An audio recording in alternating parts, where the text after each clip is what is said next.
Okay, so basically what I want you to do first is nothing to do with the oboe. I just want to hear when you hear something's in tune. So explain to me, how do you know something's in tune? If you're playing with a flute or with a clarinet or another oboe, what sounds right when it's in tune? Usually when I hear something that's in tune, it sounds just a little bit flat to me. Mm-hmm. And so then usually if I hear it and I sound right on tune for my ear, then I'm usually a little sharp. Yeah, but oboes like to be sharp. That's definitely one of our tendencies. It's really easy, especially when we get high. We like to clench down on the reed and the pitch just goes skyrocketing, right? So what I want to do, something I think is a cool trick. I got two tuners. And they're going to play a concert A, and they're going to start out of tune, and you're going to hear it. And I want you to tell me when you hear they're in tune, okay? So, hold on, let me make sure I've got everything set. Okay. Clearly out of tune, right? That sounds really gross. So tell me when they are in tune.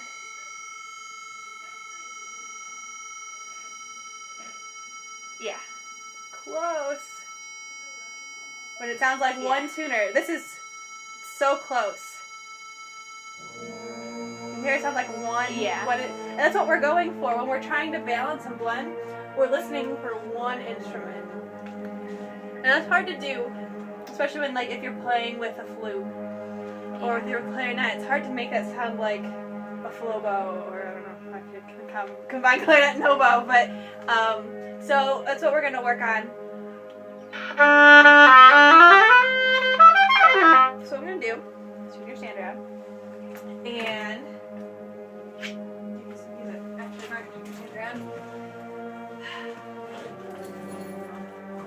let's see, where did I put it?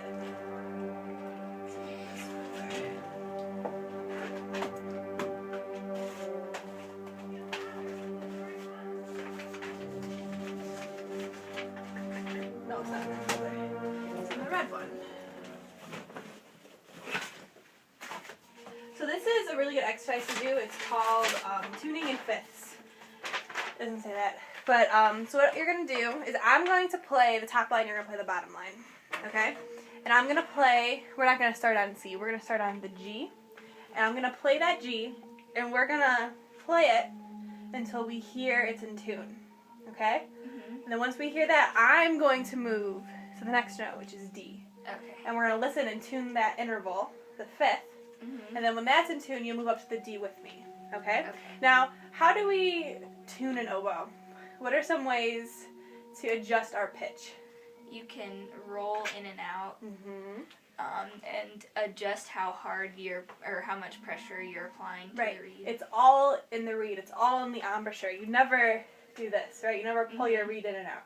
Because what that does is it makes a gap here, and it doesn't bring the quality of sound we want. So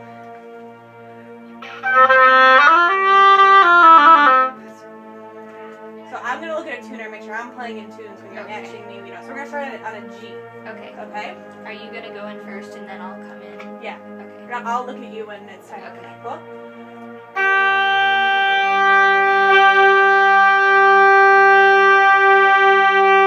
That's pretty good. When you're playing, you want to always use a fast stream of air. Playing an oboe is like a forever long tone.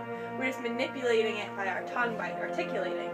So what I want you to do is pretend like this is where you want the note to hit. Like this is where your air should hit. I want you to go past it. I want you to blow so much air in such a concentrated stream of air that your airstream goes past my hand. Does that make sense? So just probably playing your G. Yeah. And you hear how there's a more rounded tone and there's more sound. It's not just a... Ooh, that's a bad example. You hear the difference? How there's more of a tone there? Yeah. So I want you to do that every time you play. So let me play my G again, and you'll come in with me.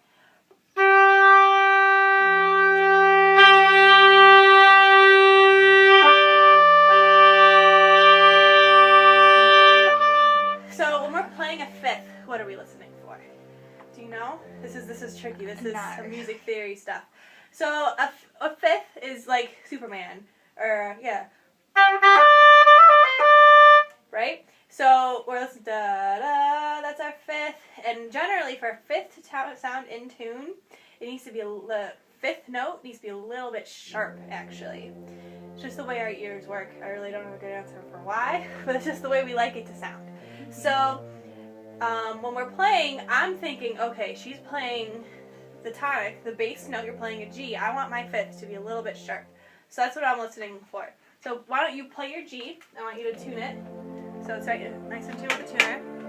Good?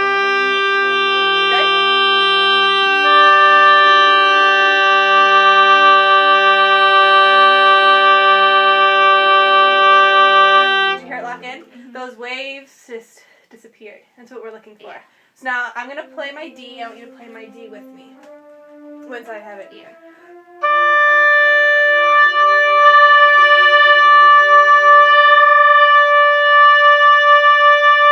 You hear it sound like one oboe? Mm-hmm. That's the sound we always want. When you're playing with a flute or a clarinet, that's that sound you're listening for. So let's play something.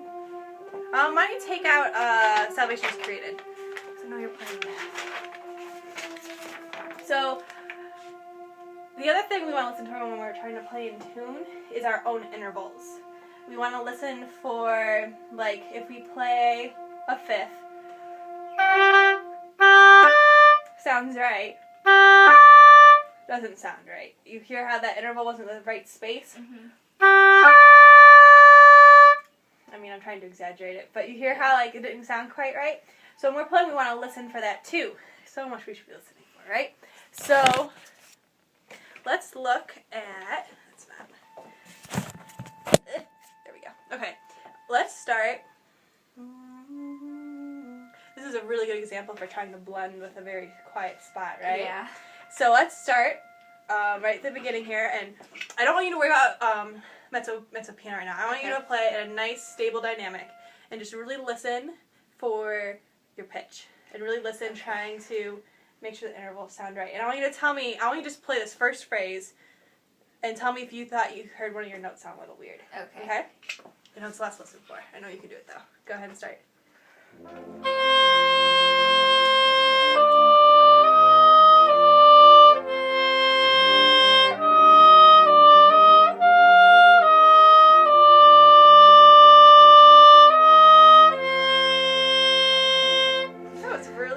Did you hear anything that sounded a little funky? That F was. Do you know why? I'm not sure. Okay, that's all right.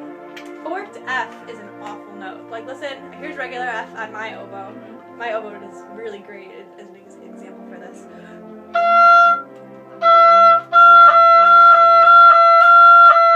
You hear how the pitch changed? Mm-hmm. So when you're playing, play your regular F. Just play regular F. Forked F. Do you hear the difference? Mm-hmm. So what was different about it? It's a little bit, or forked F is a little flatter. Mm-hmm. So how would we adjust for that when we're playing? If we have to play the forked F, we roll in on our reed. Right. Not necessarily roll in, because when you do that, we're going to start choking the reed. I want you to think tighter corners. Really make, I mean, not the oboe is tight enough corners as it is, but I want you to think to concentrate that embouchure a little bit more. Try that. Let's see where our pitches on the forked F in general. Just play F.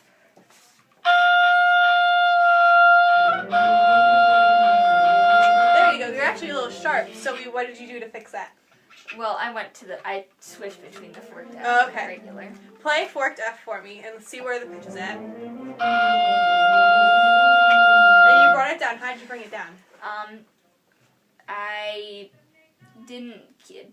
loosened up on the embouchure. Mm-hmm. Yeah, loosened up, dropping your jaw a little bit. That's what we really want to be listening for.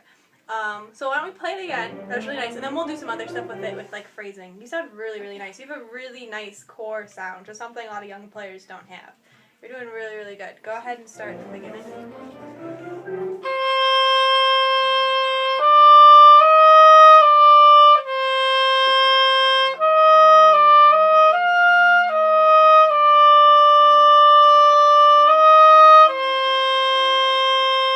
That was good. Your pitch is consistently sharp, right? Mm-hmm. Is that a problem you normally have? Yeah, with this reed. Mm-hmm. The reed is always... Can I actually see your reed really quick? Mm-hmm. Actually, could you pull that for me so I don't break it on you? Let's take a look. It's like the very corners chipped, are a yes. little chewed off there. Must have gotten hungry one day, yeah. Yeah, it's probably the reed, and if you notice... Alright, here's a quiz question. When a saxophone is flat, how does he fix that? He pushes in. Yes, you're right. Oh, sorry. He pushes in. He makes it shorter, right? He's making it shorter by pushing in. So when your reed's super short, like compared to mine, what's it gonna be? It's gonna be sharp, right? Mm-hmm. Good job. I did not know that when I was in 8th grade. So we want to make sure with our reeds they're the right length, and you have new reeds, and you'll get that fixed. So when we're playing this, if we know we're sharp, what do we want to do? Try to fix that. We open up a little bit. Go and try it again with that in mind. Okay.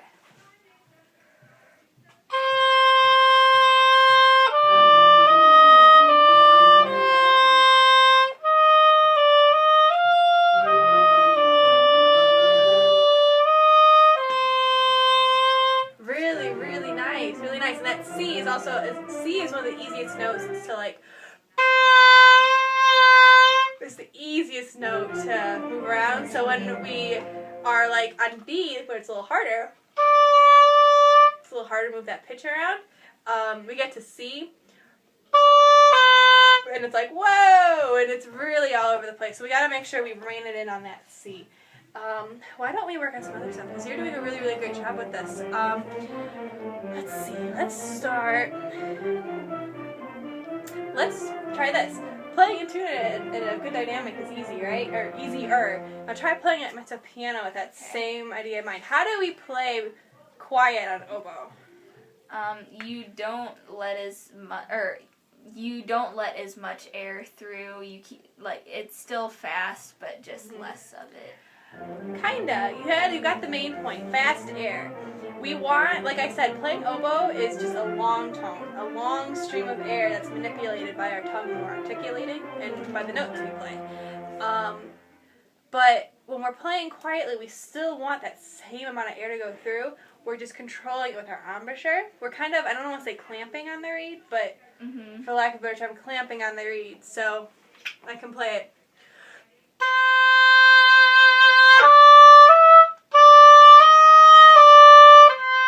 I should look at the key signature before I play, right? Or I'm going to use that same amount of air I used, but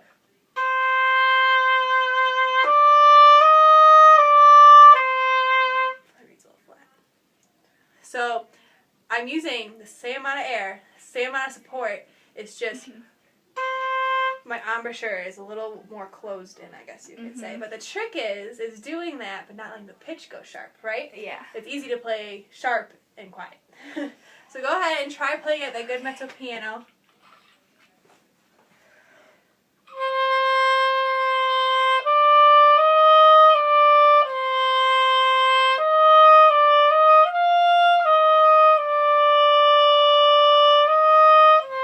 Keep going. 3, 4, mezzo forte.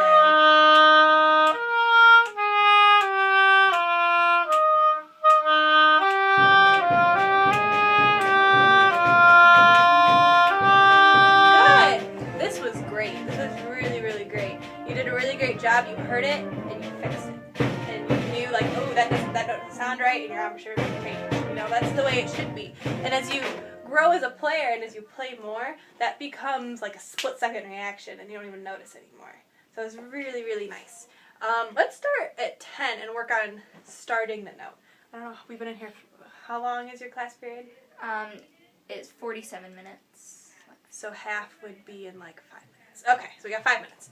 All right, start at measure 10. Okay. And starting the note.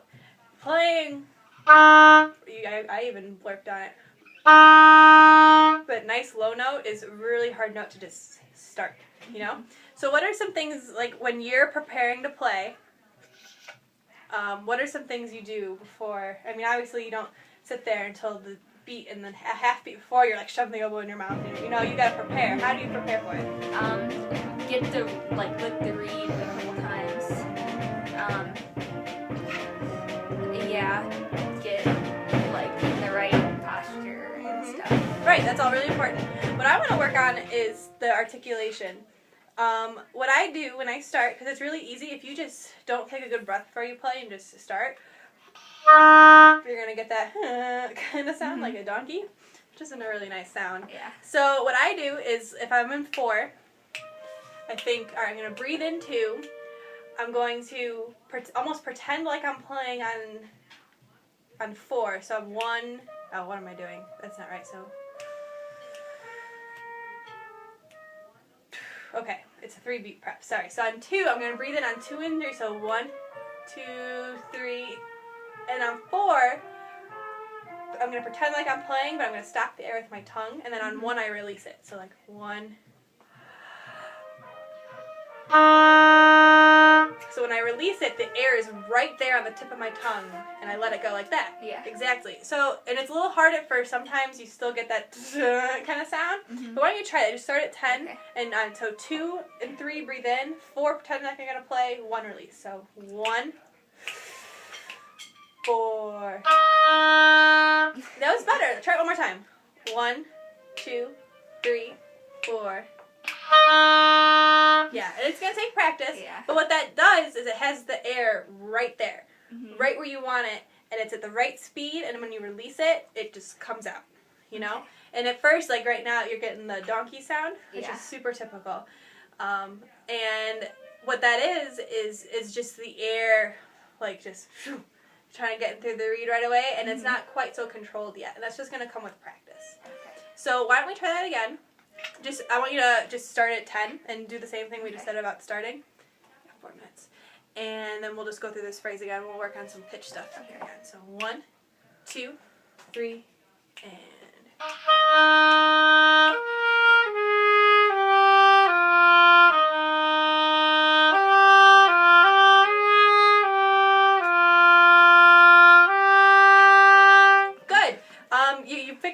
The first time you played through it, I'm sure you probably heard it. This interval here was a little off. Did you hear that? And you fixed it the second time you played it. So good job. So what we'll do actually is work on, like I said, playing oboe, the giant long tone, right? And what's getting manipulated here is not our tongue, but the fingerings, the different notes. Yeah. And what I'm hearing now is kind of like this. You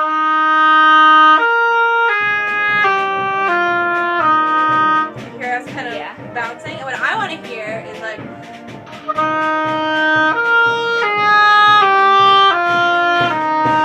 That's just a giant phrase, a giant long tone. And that's the same concept of when I was standing here and I said I want you to blow past my hand, not just to my hand, but past it.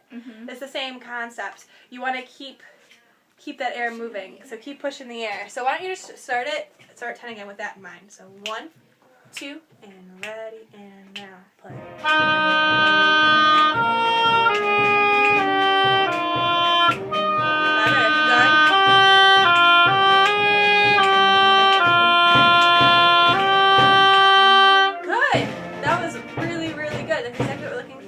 And then the trick with that is then not playing it forte, right?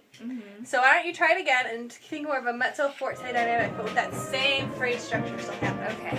So much to think about at once, right? Alright, so 1, 2, 3, 4.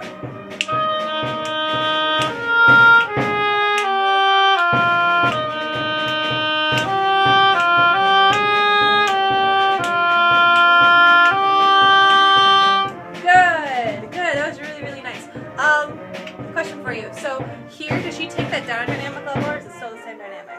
Do you remember? If you don't, it's okay. I think it's the same. Okay. And then do you like normally crescendo through this measure here? Yeah, that's something that's really typical.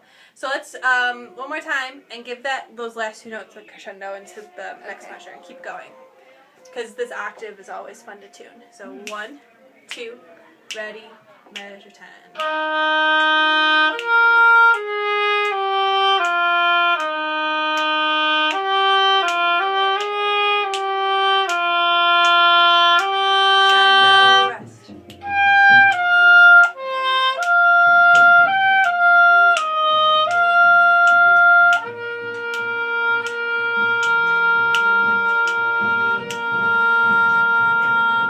Good, and then by that point you're like, oh, like no air. So what did you hear between between this G and this G? The top G was really sharp. Yeah, it was. So, knowing that, what are some ways we're going to, like, anticipate that happening? Open up a little bit. So why don't you just... Ooh, mine was sharp too. Let's hear.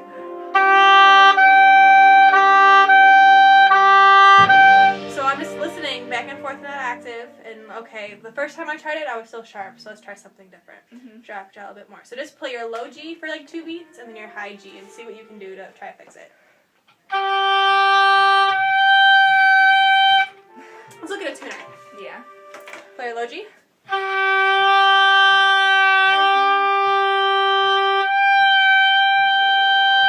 Yeah, you got it. You're getting it. I was trying to tune the low G. Yeah, that's okay.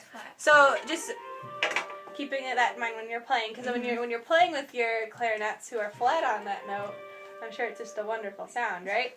So like it was with the tuners when I first turned on those tuners, and it was like, oh my gosh, what is that noise? That kind of thing. Why don't we stop there and I'll let you go back and think for 47. Yeah, we're about at 20 minutes. So good job. Thank you.